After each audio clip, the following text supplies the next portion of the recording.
Insider and producer of the Fifth Column podcast, Anthony Fisher. Welcome, everyone. Thank you. Let's kick off the week with some good conversation. So here you go. You have Chuck and Nancy. They want a deal for the Dreamers. You have the president who wants $5 billion, but he's a developer and knows how to cut costs. So what most presidents can do with $5 billion, he should be able to do with $1.6 billion. Well, you know, it's interesting from the Democrat standpoint here because the politics that are true for this month will not be true next year. So we have Nancy Pelosi, who's trying to secure her vote still to become Speaker.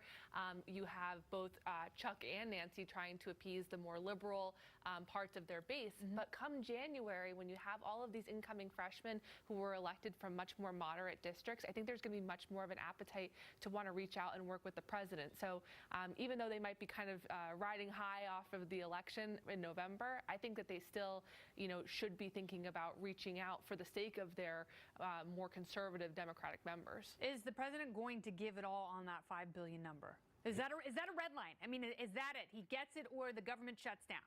I would never put the word red line in the president's vocabulary. I'll let him do that. Mm-hmm. But he wants to make a deal. He wants more money. He said he wants $5 billion. But what kind of deal can you make when the other side is only going to offer you, well, we've already told you what we're going to give you. Yeah. There's no deal there. So it's going to be up to Chuck and Nancy to see if they're actually going to be willing to offer something. So what will the president give on his side to get to that magical number? Well, he's already offered a deal on the Dreamers in the past. Do you think that offer still stands? I think he's willing to make an offer and a deal. But the question is what is he going to get in return? This was originally a deal for $25 billion. Yeah.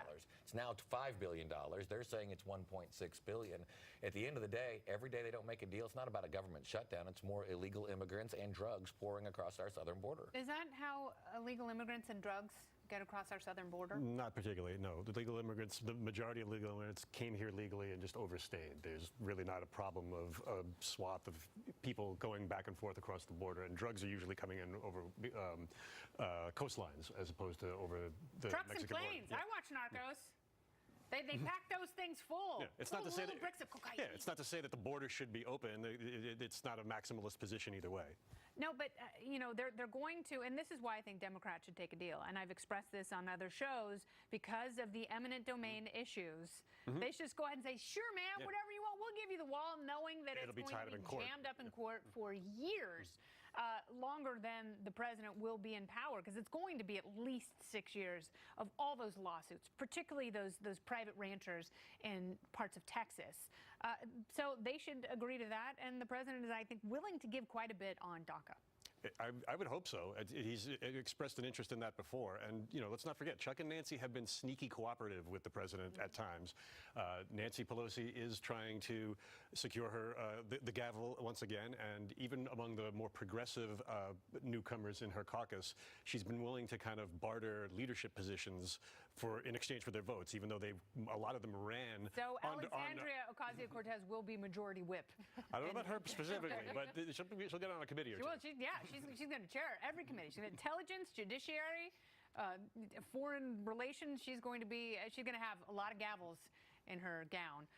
But let's talk about Mitch McConnell, because the president loves making him jealous by having a little side hustle with Chuck Schumer. I think that the president, this is, what he ran on, which is being a deal maker. And I think that it really does speak to what does a win look like for him?